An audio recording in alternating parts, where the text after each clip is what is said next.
চট্টগ্রামের সীতাকুণ্ডে জাহাজ ভাঙা শিল্পে নিরাপত্তা নিয়ে উদ্বেগ যেন কাটছে না। শুক্রবার ভাটিয়ারের ফেরদৌস স্টিল শিপ রিসাইক্লিং ইন্ডাস্ট্রিজে বিষাক্ত গ্যাসে আক্রান্ত হয়ে প্রাণ গেছে ৯ শ্রমিকের।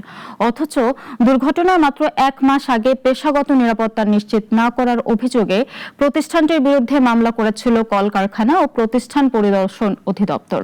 মর্মান্তিক এই ঘটনায় শিল্প মন্ত্রণালয় এবং জেলা প্রশাসন গঠন করেছে দুটি পৃথক তদন্ত কমিটি। নাঈম মোহাম্মদ কপিলের রিপোর্ট।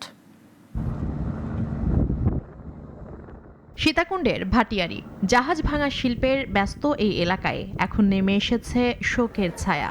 শুক্রবার ফেরদৌস স্টিল শিপ রিসাইক্লিং ইন্ডাস্ট্রিজে কাজ করতে গিয়ে বিষাক্ত গ্যাসে আক্রান্ত হন শ্রমিকরা। একে একে প্রাণ হারান ৯ জন। মর্মান্তিক এই দুর্ঘটনার পর প্রশ্ন উঠেছে জাহাজ ভাঙা শিল্পে শ্রমিকদের নিরাপত্তা ব্যবস্থা নিয়ে। বিশেষ করে দুর্ঘটনার মাত্র ১ মাস আগে পেশাগত নিরাপত্তা নিশ্চিত না করার অভিযোগে প্রতিষ্ঠানটির বিরুদ্ধে মামলা করেছিল কলকারখানা ও প্রতিষ্ঠান পরিদর্শন অধিদপ্তর। দুর্ঘটনার কারণ ও এর আগে পরে কি কি ঘটেছে তা খতিয়ে দেখতে ১১ সদস্যের তদন্ত কমিটি করেছে শিল্প মন্ত্রণালয়। এই সেক্টরটা আমাদের অত্যন্ত প্রমিজিং একটা সেক্টর। গভর্নমেন্ট এটাকে খুবই গুরুত্ব সহকারে দেখছেন আমাদের সেক্টরটাকে, এবং সেই গুরুত্ব দিয়ে এখানে এটা যা যা করা দরকার অনেক কিছুই হয়তো করা হয়নি, যা করা দরকার এখন সরকার এই বিষয়ে। একই ঘটনায় জেলা প্রশাসনও গঠন করেছে ৯ সদস্যের আরেকটি তদন্ত কমিটি। শনিবার সকালে দুর্ঘটনা কবলিত শিপইয়ার্ড পরিদর্শন করে শিল্প সচিব জানান, তদন্তে কারো অবহেলা পাওয়া গেলে তা খতিয়ে দেখা হবে।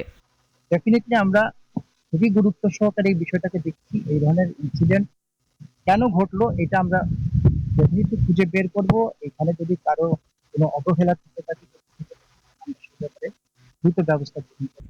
এদিকে দুর্ঘটনা কবলিত জাহাজে স্বাভাবিকের তুলনায় মাত্রাতিরিক্ত হাইড্রোজেন সালফাইড গ্যাসের উপস্থিতি পেয়েছে বিস্ফোরক অধিদপ্তর। যে এইসব এরিয়াতে সাধারণত কোনো ধরনের ফুয়েল বা অন্য কোনো জ্বালানি ধরনের পদার্থ রাখার কথা না। তো সেক্ষেত্রে হচ্ছে একটা শিপের ভিতরে অনেক কিছু ডাম্পিং করা হতে পারে। এখন যেটা মানে ধারণা করা হচ্ছে যে এখানে কোনো ডোমেস্টিক ওয়েস্ট বা হিউম্যান ওয়েস্ট ছিল, যেটাই হচ্ছে পরবর্তী হাইড্রোজেন সালফাইডের। গ্যাসের উপস্থিতি ও ঝুঁকি সম্পর্কে যথাযথভাবে নিশ্চিত না হয়ে শ্রমিকরা জাহাজে প্রবেশ করেছিলেন কিনা কিংবা নিরাপত্তা ব্যবস্থা যথাযথ ছিল কিনা তদন্তে এসব বিষয়েও গুরুত্ব পাবে বলে জানিয়েছেন সংশ্লিষ্টরা। আমাদের একটা তদন্ত কমিটি হয়েছে এবং এখানে ক্যাপ্টেনের নামকে আহ্বায়ক করে আমরা একটা কমিটি করেছি ৫ সদস্যের। আমাদের তরফ থেকে একটা তদন্ত হবে। আসলে ঘটনাটা কেন ঘটলো সেটা দেখার বিষয় আছে। এখনই এই মুহূর্তে হঠাৎ করে কোনো মন্তব্য করাটা ঠিক না। ঘটনার পর নিহত শ্রমিকদের পরিবারের পক্ষ থেকে এখন পর্যন্ত কোনো অভিযোগ দায়ের করা হয়নি বলে জানিয়েছে পুলিশ। আইনগত পদক্ষেপ যেগুলো, বিশেষ করে ইনকোয়েস্ট রিপোর্ট, তারপরে যে পোস্টমর্টম, এগুলো আমরা কালকে করার চেষ্টা করেছি। কিন্তু যে ফ্যামিলিদের পক্ষ থেকে দেখলে একজনের আমরা করতে পেরেছি, বাকি এগুলো তারা পোস্টমর্টম স্যারেই নিয়ে গিয়েছে। এটা নিয়ে আমরা ডিটেলস একটা জিডি করেছি। গাফিলতি বা অবহেলা বা এই কর্তৃপক্ষের কোনো কিছু ছিল কিনা এটা আমরা একটু ধারণা নিয়ে তারপর আমরা ফুল আইনগত ব্যবস্থা নিই।